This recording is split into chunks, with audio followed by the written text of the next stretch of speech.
Hello everyone. उम्मीद करता हूँ आप सभी अच्छे होंगे। तो फ्रेंड्स, आज के सेशन में हमें मेटल्स स्टॉक में ज़बरदस्त यहाँ पे गिरावट देखने को मिली है। मेटल्स स्टॉक की अगर बात की जाए या फिर हमें ऑटो सेक्टर की बात की जाए तो हमें लगभग सभी स्टॉक्स में गिरावट देखने को मिली और इनफैक्ट जहाँ पे हमें कल के सेशन में फार्मा में तेज़ी देखने को मिली थी, बट आज के सेशन में हमें यहाँ पे भी डाउनफॉल देखने को मिला। उसका कारण क्या है? हमें ट्रंप का एक भाषण सुनने को मिला जहाँ पे उन्होंने ये बोला कि जो फार्मा सेक्टर है उस पर भी हम टैरिफ लगाएंगे, लेकिन आराम से मतलब कि सोच विचार करके कि किस पर कितना लगाया जाएगा। तो इस तरीके से हमें इसी वजह से आज मेटल सेक्टर में भी गिरावट देखने को मिली। और अगर इनफैक्ट हम बात करें फार्मा के शेयरों में तो वहाँ पे भी हमें तगड़ी गिरावट देखने को मिली है। बात करें आज वेदांता की तो आप देखोगे लगभग हमें 8% गिरता हुआ देखने को मिल रहा है। तो क्या कोई इसके पीछे फंडामेंटल कारण है?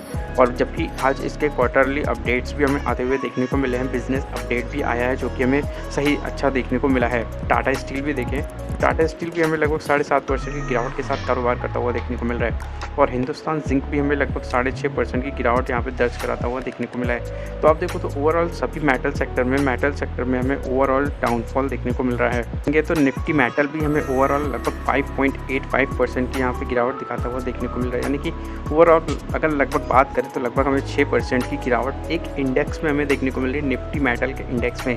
तो यानी कि आप देख सकते हैं कि जो इंडेक्स में हमें तगड़ी गिरावट देखने को मिल रही है, उसके बावजूद हमें जो वेदांता है और भी मेटल स्टॉक है सभी में हमें तगड़ी गिरावट देखने को मिल रही है। तो उसका कारण क्या है? सिर्फ और सिर्फ ट्रंप भाई साहब हमें कारण ही देखने को, टैरिफ हमें बढ़ते हुए देखने को मिले हैं कि टैरिफ रेसिप्रोकल टैरिफ लगता हुआ देखने को मिला है। इंडिया पे लगभग 26% का रेसिप्रोकल टैरिफ लगता हुआ देखने को मिला है। तो यानी कि इससे एक आशंका जताई जा रही है कि इससे ग्लोबली हमें यहाँ पे थोड़ा सा मेटल स्टॉक में कंजम्पशन कम होता हुआ देखने को मिल सकता है, मेटल में कंजम्पशन कम होती हुई देखने को मिल सकती है, जिस वजह से इस आशंका से हमें जो मार्केट है वो हमें गिरता हुआ देखने को मिल रहा है। जो इंडेक्स है वो लगभग 6% की गिरावट अभी तक दर्ज करा चुका है।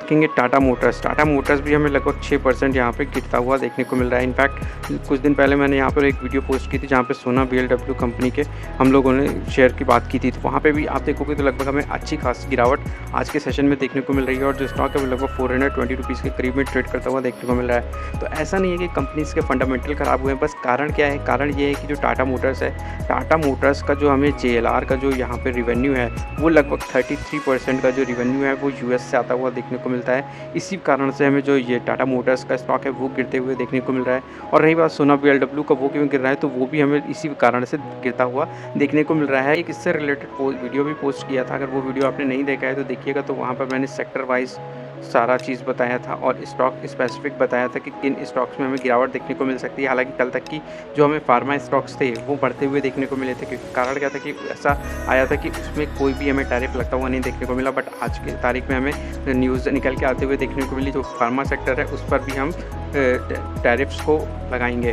तो इसी कारण से हमें फार्मा सेक्टर्स में भी गिरावट देखने को मिल रही है। और आप देखोगे तो ऑटो सेक्टर में भी हमें गिरावट देखने को मिल रही है, मेटल सेक्टर्स में भी हमें गिरावट देखने को मिल रही है। बट इसका अगर कोई फंडामेंटल कारण देखा जाए तो ऐसा कुछ फंडामेंटली कारण हमें नहीं देखने को मिलता है। सिर्फ यहाँ पे इंडेक्स में हमें तगड़ा फॉल देखने को मिल रहा है, स्टॉक में एक तगड़ा फॉल देखने को मिल रहा है। तो बस यही एक फॉल देखने को मिल रहा है। इस गिरावट में क्या करना चाहिए? तो इस गिरावट में आप ये चीज़ कर सकते हैं कि जो भी फंडामेंटली स्ट्रॉन्ग स्टॉक आपको देखने को मिले तो वो पिक कर सकते हैं, और कुछ स्टॉक्स को अवॉइड भी कर सकते हैं जो ग्लोबली कारोबार करते हैं। यानी कि जैसे कि ग्लोबली कारोबार करते हैं उन सेक्टर से, उन स्टॉक से आप दूर रहते हैं। आप उन स्टॉक्स को चुन सकते हैं जो सिर्फ डोमेस्टिक ज़्यादा काम करते हैं, जिनका जो डोमेस्टिकली हमें ज़्यादा काम आता हुआ देखने को मिलता है, रेवेन्यू आता हुआ देखने को मिलता है। देखेंगे तो वारी एनर्जीज़ का जो शेयर है वो भी हमें लगभग 4% टूटता हुआ देखने को मिला है आज के सेशन में।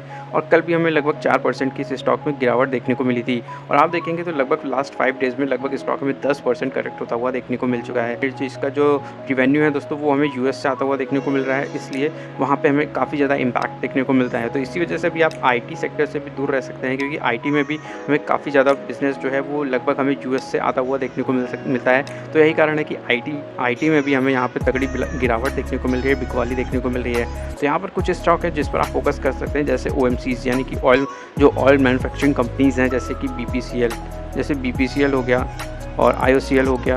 तो ये सारी ऐसी कंपनीज़ हैं, HPCL हो गया, जहाँ पे आप फोकस कर सकते हैं क्योंकि इन पर ज़्यादा इम्पैक्ट आता हुआ नहीं देखने को मिलेगा। इनफैक्ट इन कंपनीज़ को प्रॉफिटेबिलिटी इनकी जो है वो बढ़ती जा रही है। लगातार इनके जो मार्जिन्स हैं, मार्जिन्स लगातार इंक्रीज़ होते जा रहे हैं। और इसके साथ एक और न्यूज़ है कि इन पे विंडफॉल जो टैक्स लगता था, यानी कि जब भी जो सडनली से जो क्रूड ऑयल था वो गिरता था या बढ़ता था, तो उसके कारण से जो इन कंपनीज़ को हमें यहाँ पे प्रॉफिट होता हुआ देखने को मिलता था, उसमें कुछ सरकार हिस्सा लेती थी, उस पर टैक्स लगाती थी। बट अभी जो है ये टैक्स भी हटा दिया गया है, जिस वजह से इन पे काफ़ी जो प्रॉफिट्स हैं इनके काफ़ी इंक्रीज़ हो सकते हैं लॉन्ग टर्म में।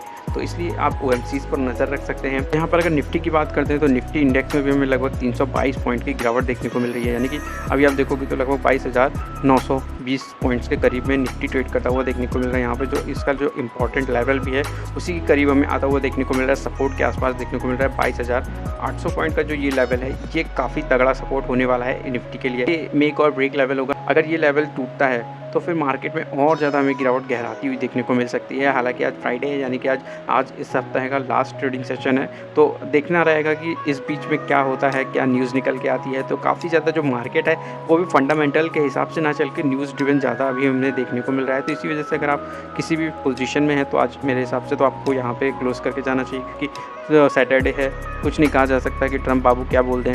तो इसी वजह से आप थोड़ा सा अलर्ट रहें और स्टॉप लॉसेस को ज़रूर फॉलो करें और रिस्क को ज़रूर मैनेज करें। तो अगर आपको पसंद आई हो, इन्फॉर्मेटिव लगी हो, तो वीडियो को लाइक ज़रूर करें और चैनल को सब्सक्राइब करें। गिरावट में दोस्तों बिल्कुल भी पैनिक नहीं होना है कि पैनिक करके आप स्टॉक्स को सेल कर दे रहे हैं। हाँ, ऐसे में आप क्या कर सकते हैं, ये एक अपॉर्चुनिटी होती है। अभी आप निफ्टी भी देखो तो लगभग अपने सपोर्ट के करीब ही आता हुआ देखने को मिल रहा है। तो यहाँ पर ऐसी अपॉर्चुनिटीज़ में आप थोड़ा थोड़ा पैसा इन्वेस्ट कर सकते हैं। एक साथ पैसा कभी भी एक साथ पूरा पैसा नहीं डालना चाहिए, उसको किस्तों के लिए बचा के रखना। कभी भी कोई भी खरीदारी करें तो वहाँ पे आप स्टैगर्ड वे में खरीदारी करें, जैसे थोड़ा थोड़ा करके। लाइक आपको 100% अपना जो पैसा है वो इन्वेस्ट करना है, तो आप एक काम कर सकते हैं, 10% करके 10 बार में इन्वेस्ट कर सकते हैं। या फिर आप एक काम ये कर सकते हैं, 20% करके आप 5 बार में इन्वेस्ट कर सकते हैं। तो जैसा आपको सूटेबल लगे तो आप उस तरीके से इन्वेस्ट कर सकते हैं। मिलता हूँ फिर नेक्स्ट वीडियो में।